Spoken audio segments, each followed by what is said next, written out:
Welcome to the Lift Oneself podcast. I'm your host, Nat, and today, as I said, we are changing the style of the podcast, and I'm bringing people with different modalities, different practices, and today we are going to talk about attachment styles. And some might be like, wait, I thought we're supposed to do connection, not attachment.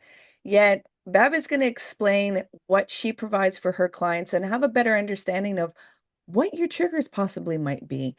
And before we dive in, you, the listener, please help support the podcast. Could you like, share, and leave a comment so that we can grow the community and this conversation can land with somebody that actually really needs it? So, as we dive in, Bev is going to introduce herself and let us know a little bit about who she is. So, Bev, take the stage, please. Excellent. Thank you. I'm so happy to be here with you and your audience. Thank you for the opportunity. So my name is Bev Middleman. I'm a certified attachment practitioner. And what that means is I work with people who have attachment issues. And in our community in North America, it's about half of the population who has some issues around attachment. So we're going to dive into what attachment actually is. But I tripped over this work many years ago when I was trying to understand my own mind and trying to understand why did I think the way I did? Why did I behave the way that I did? And this particular work was so helpful and impactful for me that I dedicated my time. And I like people have to know about this.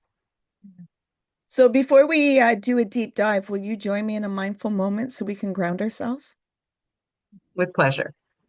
And as the listeners, you know what I always say, safety first. So if you're driving or need your visuals, please don't close your eyes.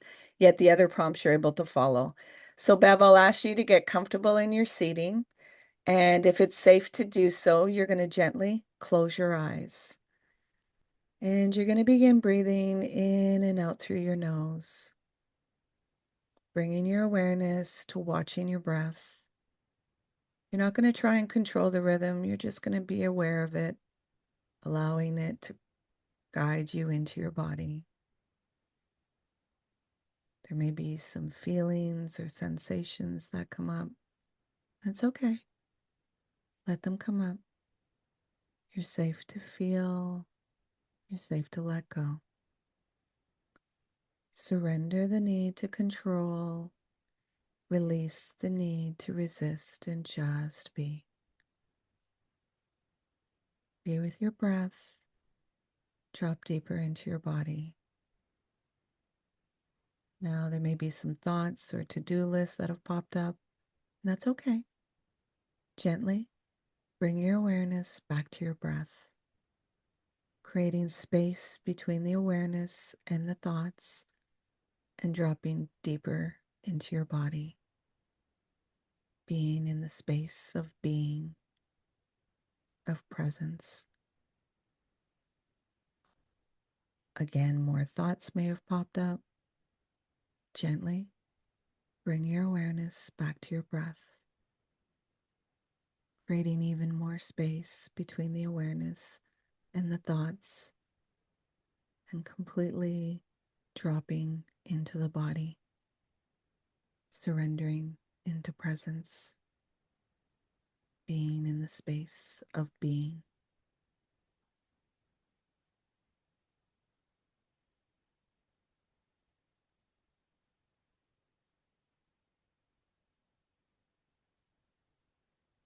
Now, keeping that awareness on your breath and coming into your senses at your own time and at your own pace, you're going to gently open your eyes while staying with the breath.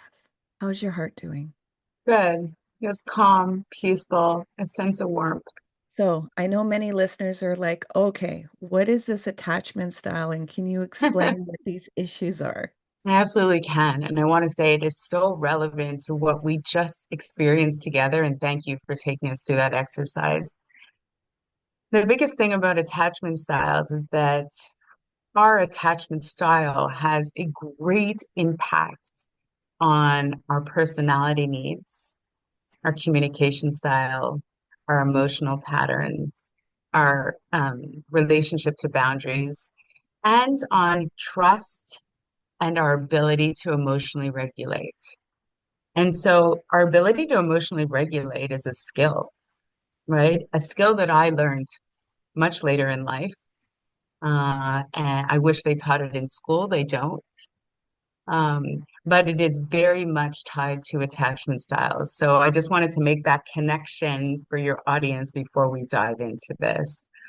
So attachment styles really is learned behavior, just like, we learn emotional regulation, we learn how to interact with others. So essentially, it's a template in our mind that gets created from the earliest interactions that we have with our caregivers, like very, very young, like up until about 5 years old, we are most suggestible. And those interactions form this template in our minds for how we interact and give and receive love, like a set of rules, right? So we have two broad categories. We have folks who are securely attached and folks who are insecurely attached. And in the insecurely attached bracket, we've got a bunch of subcategories. We have people who are anxiously attached or anxious preoccupied. We have people who are avoidantly attached or dismissive avoidant. And then we have folks who display anxious and avoidant tendencies all at once, and they're what we call the fearful avoidants or the disorganized attachers. Okay. So we'll start with secure attachments. So if we go back into our earliest childhood years, typically, again, before we can actually recall memory, even a lot of times before we're verbal, right? The type of interaction that we have with our caregiver could be a mother, father, grandmother, doesn't matter. The primary caregiver sets out this template for what love is for us, right? What that interaction is going to look like. So if we are in distress as a baby and the caregiver is highly emotionally attuned, they coddle us, they meet our physical needs, they meet our emotional needs, they interact with us, they teach us about emotions through their own expressions, and they teach us that it is safe to not only identify our own emotions, but to express them. So as a young child, if I'm angry and I express that and my caregiver responds in a healthy way, I learn that it is safe to trust myself and it is safe to trust others. That becomes my golden template, the utopia, really, what we all strive for. And that template that's in my subconscious mind follows me all the way into adulthood. And because it's in our subconscious mind, most people are not consciously aware of it, right? They don't know. So if we turn our attention to the folks who are insecurely attached, they didn't quite have the same upbringing whereby they were given, a consistent level of emotional attunement. Right? We're never talking about perfection here. I'm a mother too. There's no such thing as perfection, but we're talking about a consistent, predictive pattern of emotional attunement. So those that were anxiously attached or who grow up to be anxiously attached, they typically would have experienced like a childhood whereby the parent was, let's say, emotionally unavailable.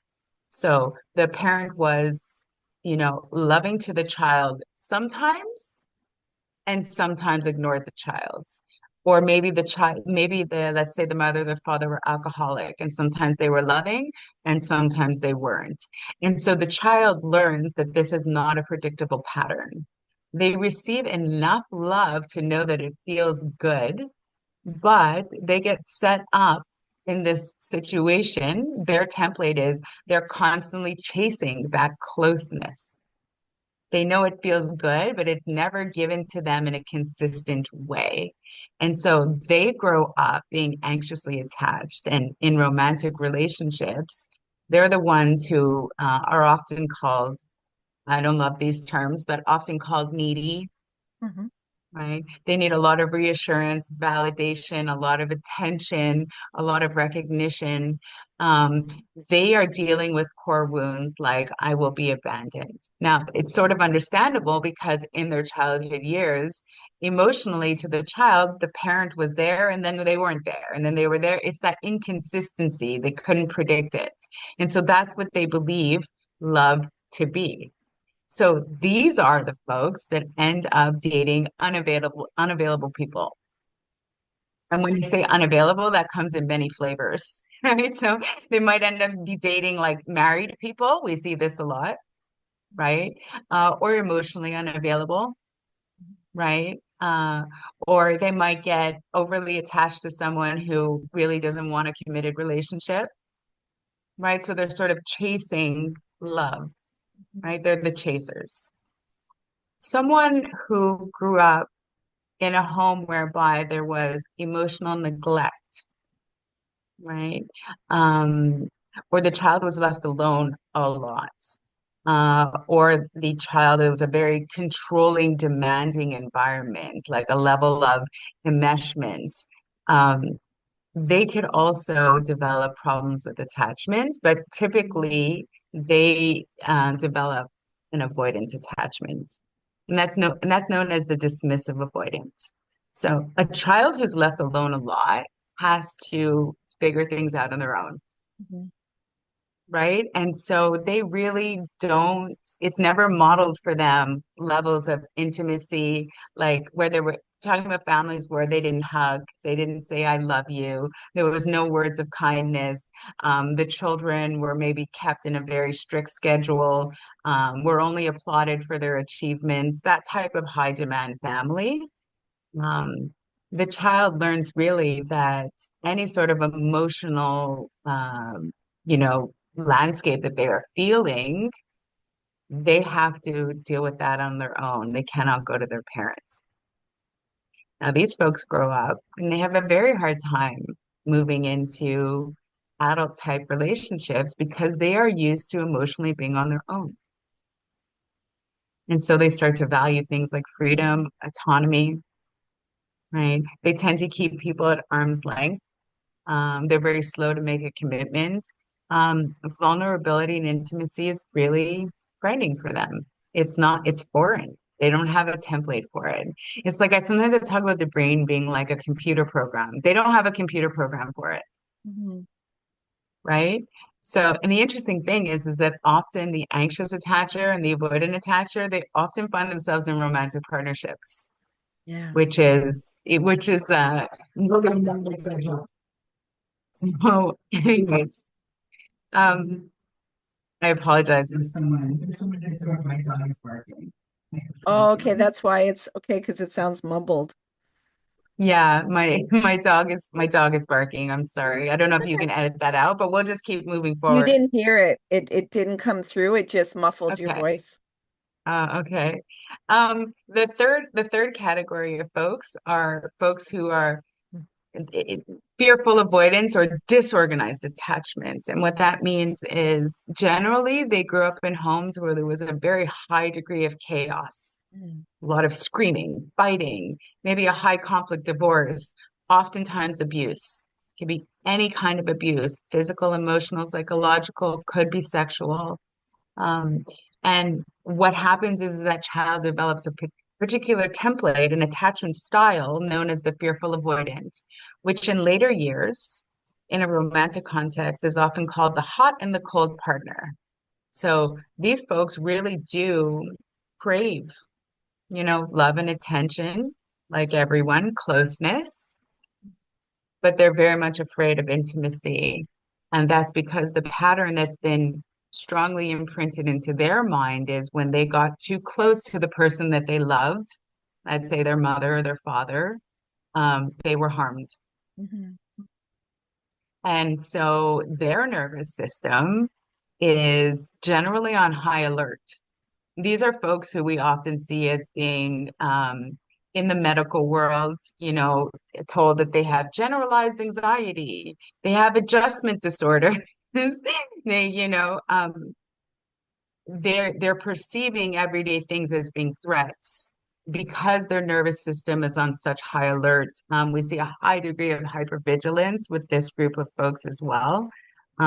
Because again, the people that they trusted the most in this world harmed them, Yeah. right? So when we go back to emotional regulation and trust, this is what's so important about attachment styles is that the person who's anxiously attached does not trust themselves, but they afford a great deal of trust to other people. And so some of the behaviors you'll see is someone who's anxiously attached is if they have a decision to make, small or big. Maybe they have to pick a dress to wear for a date night, or they're buying a new car, small or big. They will seek the opinion of many, many people before making that decision because they just don't simply trust their own ability to make a decision. Hmm. Hmm. Or they were heavily punished in childhood, and so they're just afraid to sort of say, well, this is what I like, or they're really heavily reliant on other people. They're also heavily reliant on other people for self-soothing. So this is part of the emotional regulation piece. They never learned how to just calm down their own nervous system. They are highly attuned to the people around them. So if someone else is anxious around them or angry or frustrated, they almost take on that sensation. They themselves cannot feel calm until everyone else around them is calm. Would that self-soothing be also where they always have to talk to somebody? They're always Mm. on the phone driving or going somewhere and they're always on the phone having to talk? Yeah. So this person has probably a group of 12 people that, anything can happen in the day. Someone said something to them at work. I'm going to use a really silly example. Someone said they didn't like your shirt at work. Most of us would just go, okay, I probably own nicer shirts, right?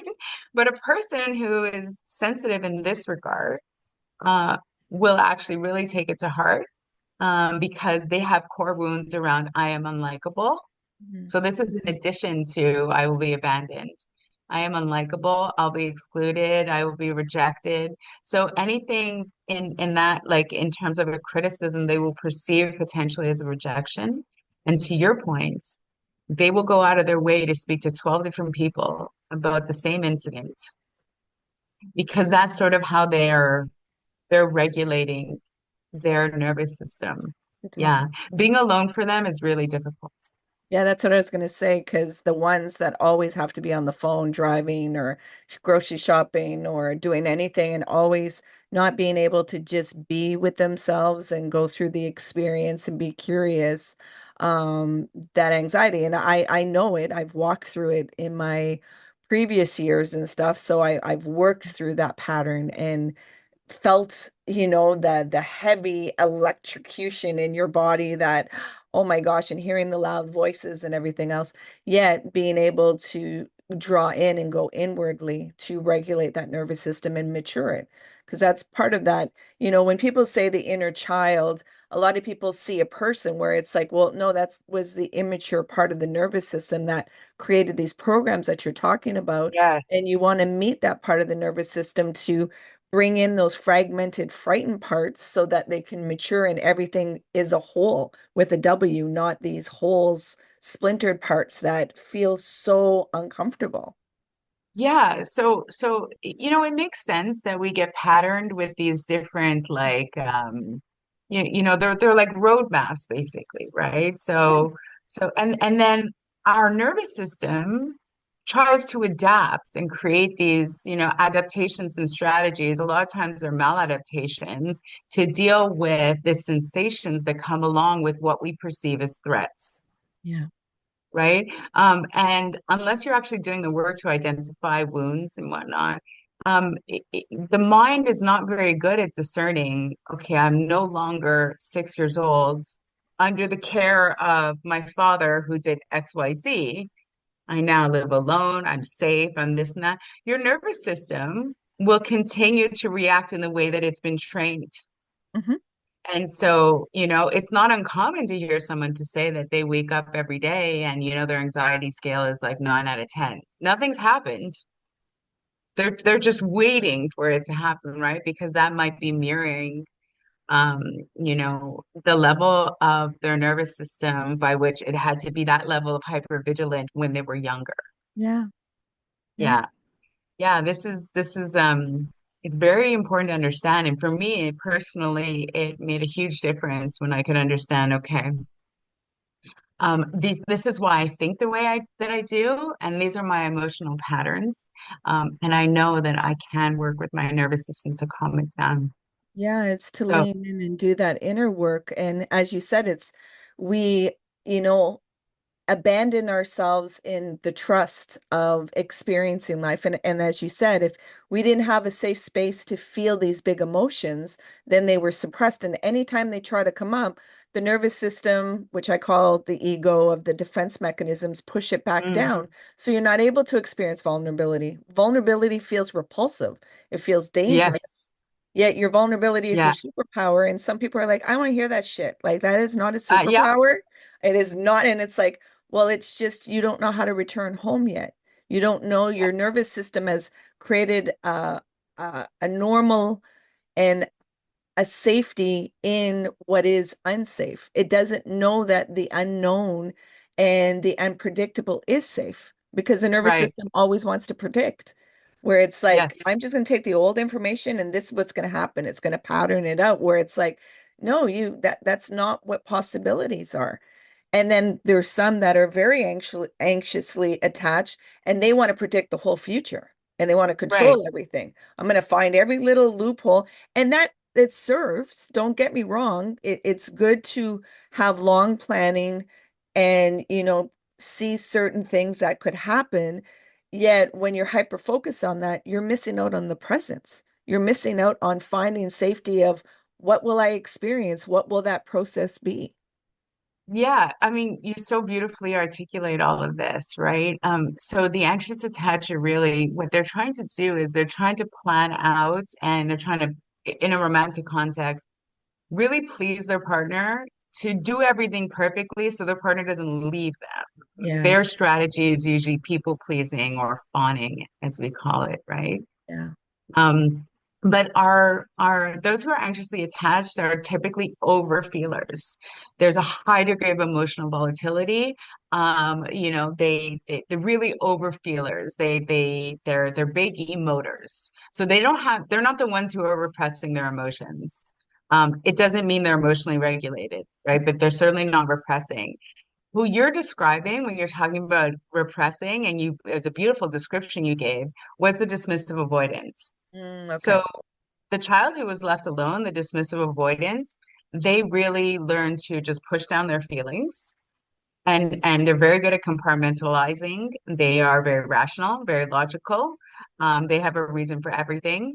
If you ask them about their childhood, they will likely, 9 out of 10 times, say to you, I had a great childhood. Everything was fine. Hmm. Like they are that disconnected. Hmm. Um, and what's interesting is that I've had so many talks with dismissive avoidance over the years, and they've told me things like, it's not that I have a trouble emoting, it's that I don't feel the emotion.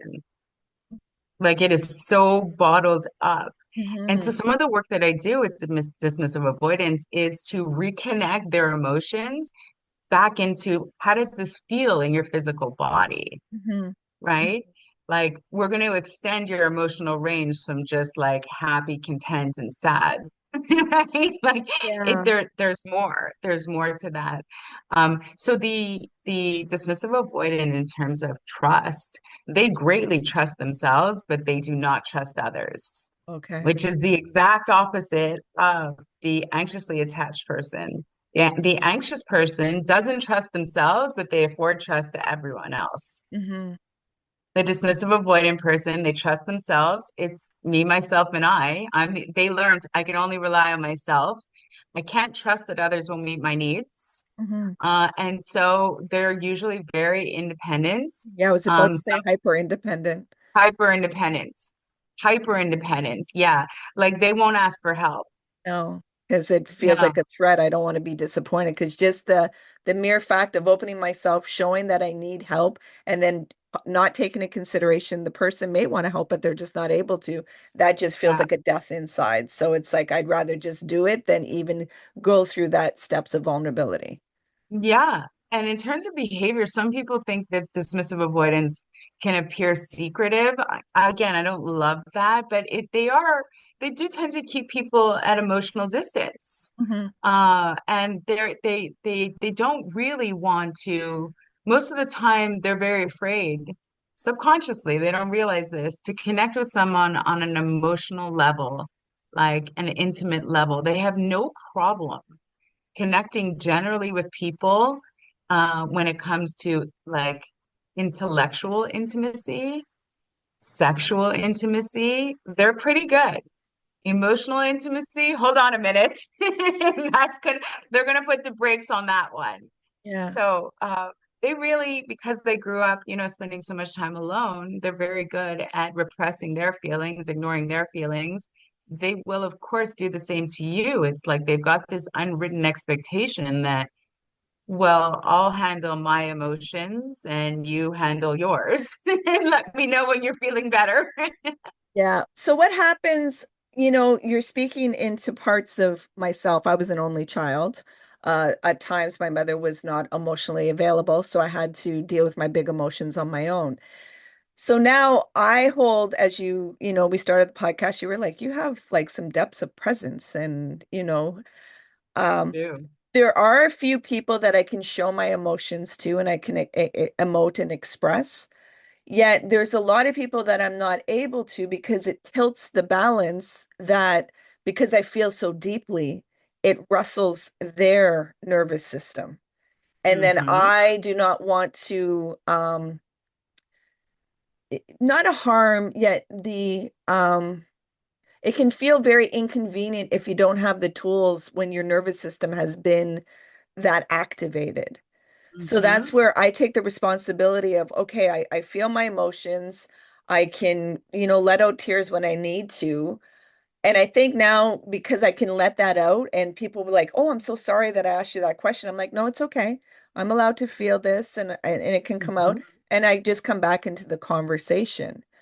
Yeah. Yet for the people that might think, oh, well, I can't show any emotions, yet they are aware that their emotions are very profound. And when they feel it, it can disrupt a lot of people that are around them.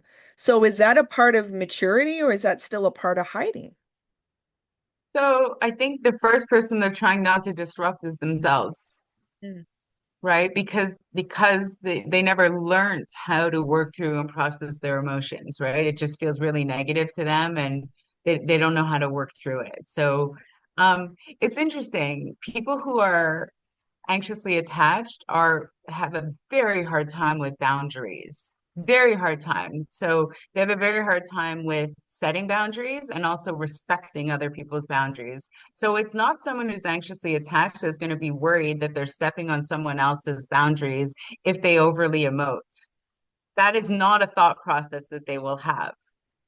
The dismissive avoidant person will avoid that situation entirely, which means if they feel they're getting emotional, they will self-isolate right away. So they'll walk out of the room, they'll end a conversation, they won't text back, they'll go for a drive, they'll go for a walk. They will naturally retreat to spend time alone because that's their point of safety. Well, what you're describing, how I must be a sometimes, hybrid because you're explaining right, both parts of me. I'm like a yeah, hybrid because that's I've gone exactly through where the I'm going. process of my growth where before I would emote and then people were like, oh, you're too cry, you're too needy, you're too this. Or when I'd be quiet, I would be called the storm cloud and I would dictate the environment of the room because I was silent. So people didn't like that presence. So it was like, okay, I'm not allowing you to feel all my emotions. But then when I feel my emotions, I'm being ridiculed or told it's too much. So now it's like I've found of not separating myself internally and feeling those emotions, yet being in a space with myself and really going profoundly of self-soothing myself, validating myself, and not abandoning myself. And then Mhm. really feeling it. And then when it gets touched when I'm out, the tears can come out, yet it's like I don't droop out like a puddle and I don't isolate myself.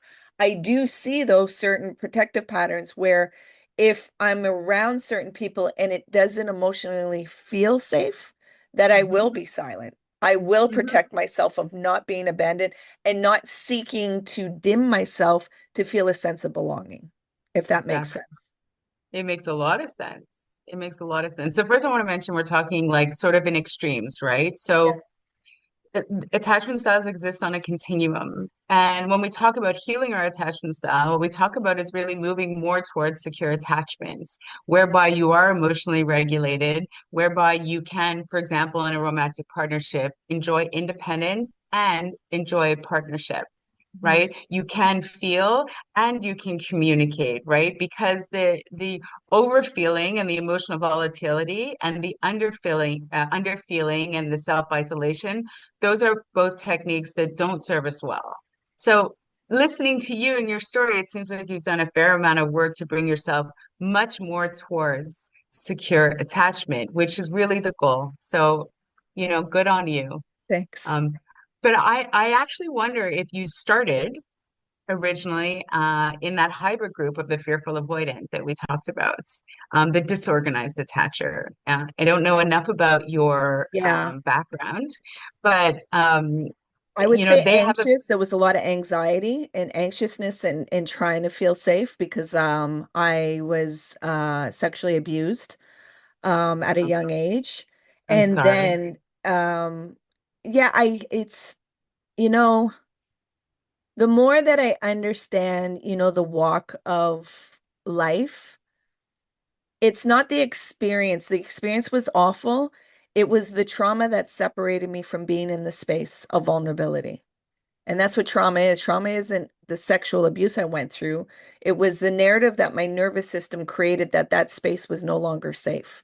But that's where my power is in that space between stimulus and response, that vulnerability. But it Were feels, Mhm. were you left alone to deal with this trauma yourself? Yeah, Okay. yeah, So, so we spoke really, really early on saying that generally people who are fearful of avoidant have abuse in their childhood. yeah, I'm really sorry to hear this. Like, and then when you talk about how you didn't have support, you were left alone to deal with this, that just throws fuel onto the fire, it right? does. Because that's the real traumatic event right there, Yeah, is that you have to then deal with processing the feelings by yourself, yeah, exactly. right? And the shame behind it. And so the core wounds of the fearful avoidance is not going to surprise you as I will be betrayed. Yeah, all the time, all the time. And that I have no value. And Okay. then it's funny because when you understand trauma and your nervous system, if it's in, fight or flight, it will go to validate that narrative. So you'll Hmm. attract the people that will validate, well, this is what the narrative is. So it will reinforce that. So you just loop in your patterns. And now, coming out of that, it's like, oh, I'm willing to see my part. No longer blaming the other people. Yes, everybody has their part in their actions, yet my only empowerment is looking at myself and then Hmm. connecting back into that part. You know, that is a big thing where a lot of people think their feelings, they don't know how the process of coming back into their body. They're from the neck up. Yeah. It's very easy to be cerebral about that because Yeah, right when you intellectualizing your feelings. because you open Avoidance up do the that. portal, so I feel the tears, and I'm like, oh, I'm being seen right now. So it's like, oh, she's touching the part. And that nervous system of maturing it and letting it be seen and be felt and articulated, not being, oh, I got to armor up and it's okay. It was like, no, it was a tender moment. It was understanding the way, as you said at the beginning, how my brain functioned and how I interpreted things.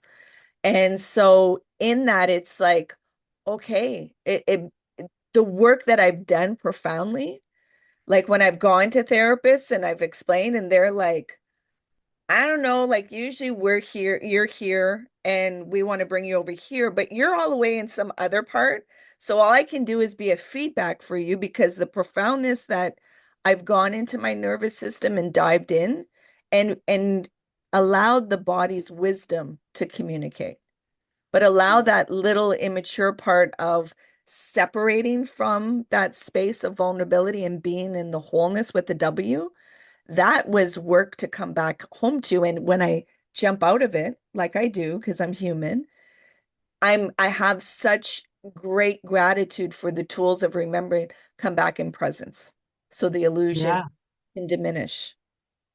But it right. doesn't mean I don't make And mistakes and go through no, we all make patterns. mistakes. Yeah. No, but that would have been extremely difficult for you, especially someone that suffered sexual abuse. I'm sure Yeah. that at some point you disconnected as a strategy, Yeah, yeah, of right? course. Especially if you were left alone afterwards to deal with the event, that in itself is incredibly traumatic. So, you know, I would be curious. I think that you probably did start off, your original template was in the fearful avoidance side, which meant that you had some traits of the anxious and of the avoidant.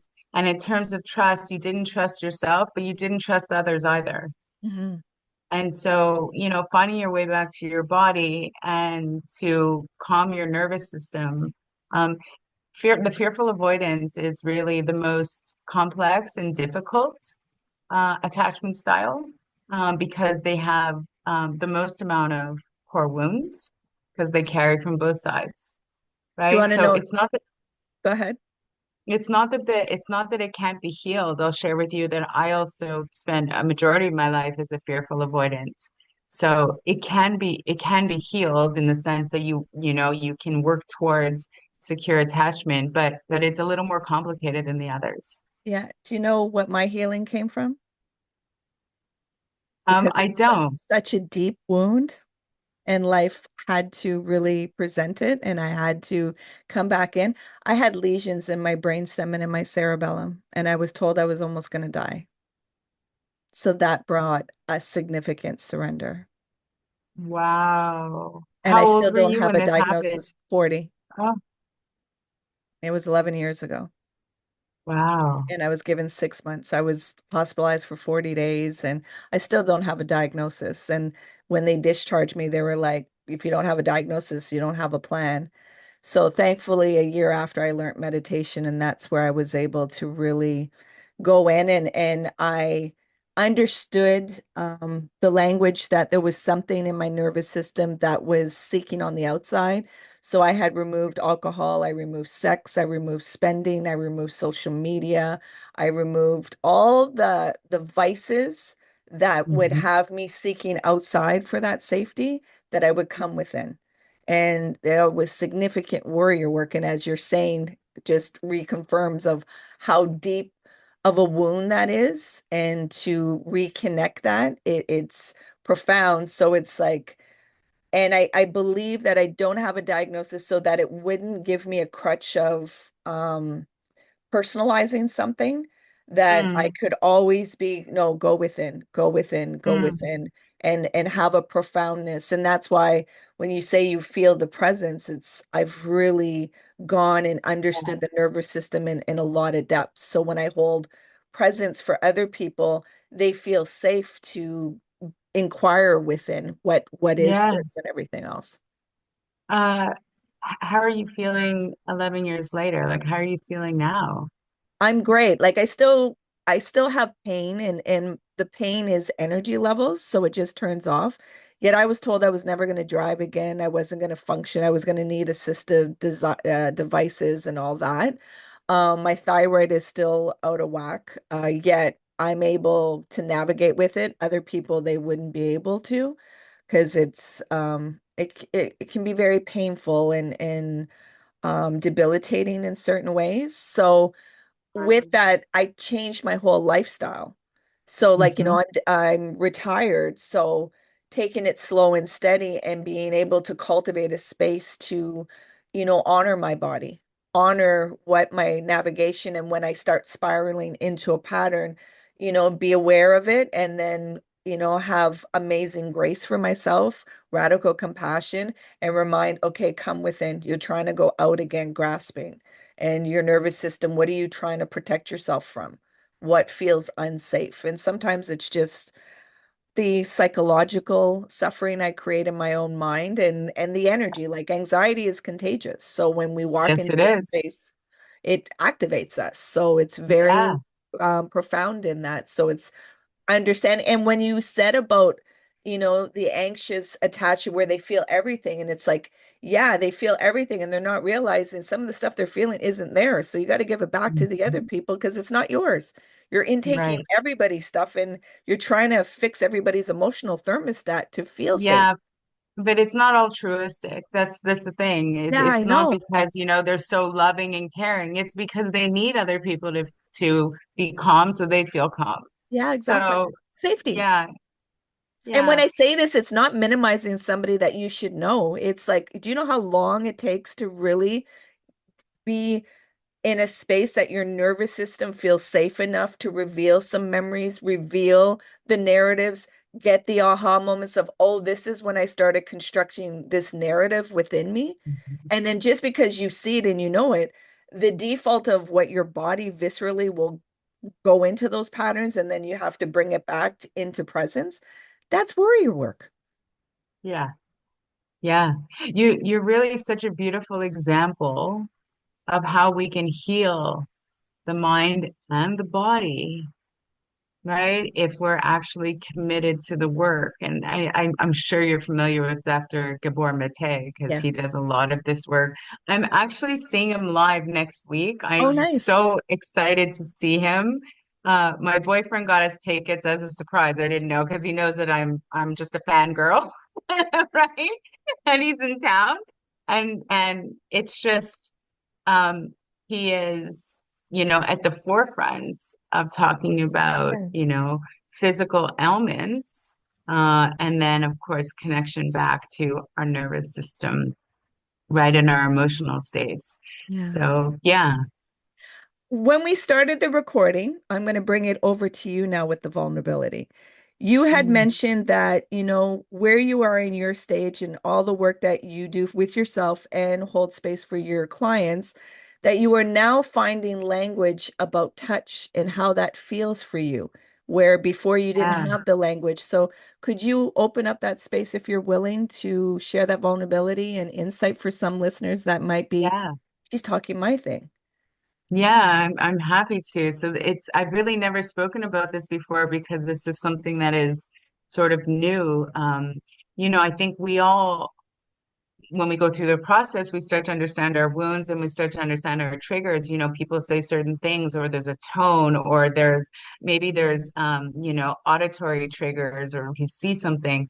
And I've started to notice that there are, for me anyways, physical touch triggers. So I have a certain level of sensitivity or defensiveness around certain levels of physical touch. And I think about it, really, I have always had this feeling like I don't want to be touched.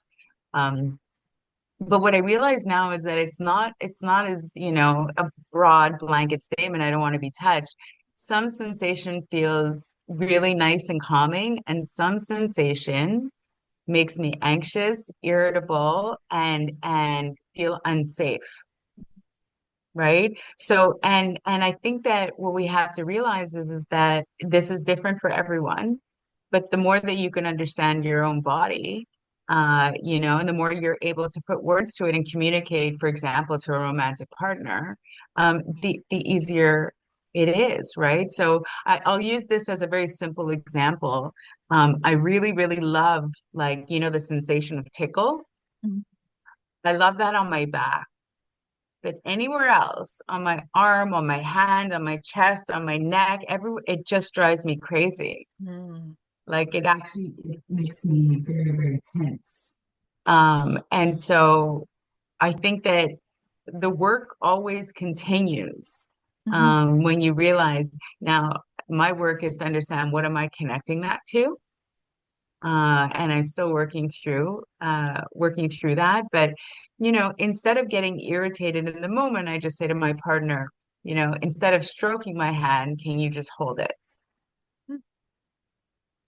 That's fair, Yeah. right?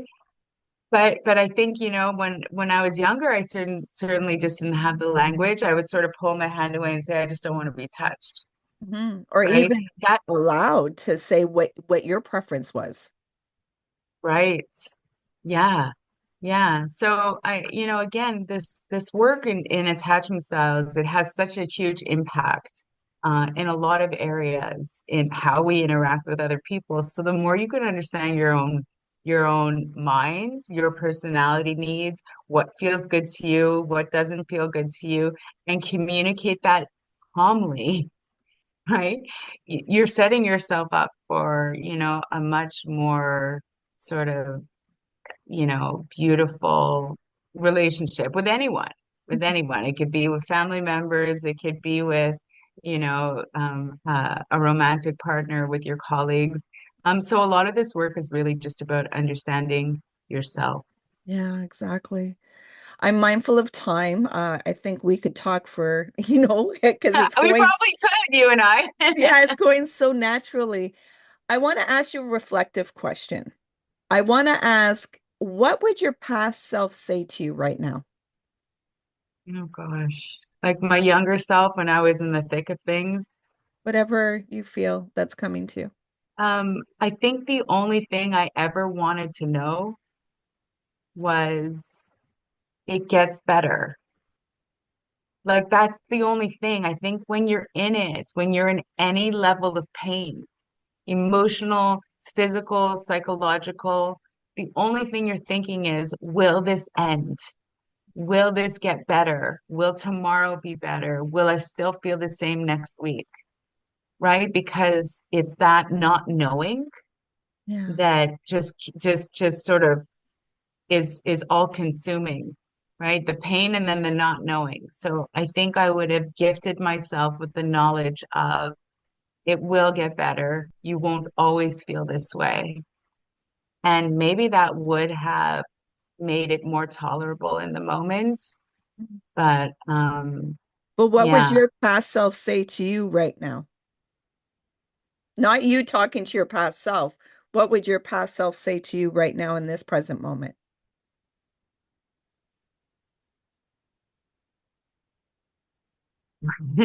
My past self would likely have a bit of a sense of humor. His mind does as well. Like just I kind of laugh at some things. I made these changes in my life which were so profound in my 40s. I'm almost 50 now. And so the years from my teenage years to my early 40s, those were difficult years in which I suffered. So if my 25-year-old self asked me a question, or said something to me, they would say, "Do I have to wait until I'm 45 to make the changes?" Like, or can we start making the changes now? Because that would be great. I think that's what that's what they would ask. Is Okay. there a reason we're waiting until we're 45? Exactly, exactly. Now I'm going to ask you, what would your future self say to you right now about fear? Ah, what would my future self say to me about fear? My future self would tell me that fear is debilitating in a way that it strips you of potentially incredible experiences, moments, right? I'm reminded of the expression that, we often don't regret what we do, but more so what we don't do. And for people who have dealt with anxiety, they will often put very strong boundaries around doing certain things, whether it be social or travel or leaving the apartment or this or that, whatever it is. Because they're afraid of being in a situation where their anxiety flares and they Mhm. feel out of control and they're not at home or they're around people or they don't feel safe. There's all sorts of reasons. But that creates a very limited life. And so I think that, yeah, my future self would remind me that my fear is is limiting to the life that I want to enjoy. Love that. Love that. So I know the listeners are like, okay, where can we find Bev? So can you let them know where you are and what your offerings are? Sure. Thank you so much. So I'm the owner of Securely Loved. We're a group of practitioners that work with folks to help them overcome their attachment issues and move towards secure attachment. I do have a website, securelyloved.com. We're also on Instagram, securely_loved. Uh, we are all over YouTube. And you can simply type my name into any browser and you will see lots of my stuff come up as well. I'm on a bit of a mission to just get the word out about attachment styles, let people know. So I have a pretty heavy social media footprint. I generally people don't have a hard time finding me. And if what I've said here resonates with you, you certainly can go on our website again, securelyloved.com. We have a free attachment style quiz. It's just sort of a starting point to answer a couple of questions, and then it'll tell you where you fall on the scale. Are you secure? Are you anxious? Are you avoidant? Are you fearful avoidant? And then you can book a free consult with me. We do a free 20-minute consult, or any of the other practitioners that work with Securely Love who are also terrific. And we go from there. Okay. I want you, not I want you, if you could please drop into your heart and bring out an intention you want one of the listeners to hear right now. Meet them exactly where they are. Uh, this took me far too long to learn in life, so maybe this will hit someone at the right time in their life. Uh, Love is learned. We learn how to love ourselves. We learn how to love others. So, yeah, I think that whether, regardless of your age, if um, if you're dealing with these issues, you can learn. Thank you so much for this vulnerable, real talk. And thank you for the alchemy that you've done within your own life. You've taken those impurities and you've turned them into gold, yet you haven't kept the gold for yourself. You're sharing it with others. And we didn't get too deep into your personal life, yet those that go and research you, they're going to find out some more profoundness of why you do the work and why you're so good at it. So I want to thank you so much, Bev. So for what you are contributing in the world and the light that you're shining. Those are such sweet words, and I would reciprocate that to you as well. I said before we press start, before we pressed record, I said to you, you have such a beautiful, calming presence, and I meant that. So thank you for bringing that into the world and sharing. Thank you. Thank you. Please remember to be kind to yourself. And for the listeners, as I always say, these podcasts are here to help you reflect, to be able to do some inner work. Even if you just took that 2-minute pause and did that mindful moment, that is the change that you start to do little by little. It's not in the big things. So, again, if you can help the podcast, like, share, and leave a review so that this conversation to get to people that really need it. And if you want to work with me, you know where to find me, liftoneself.com. Until next time.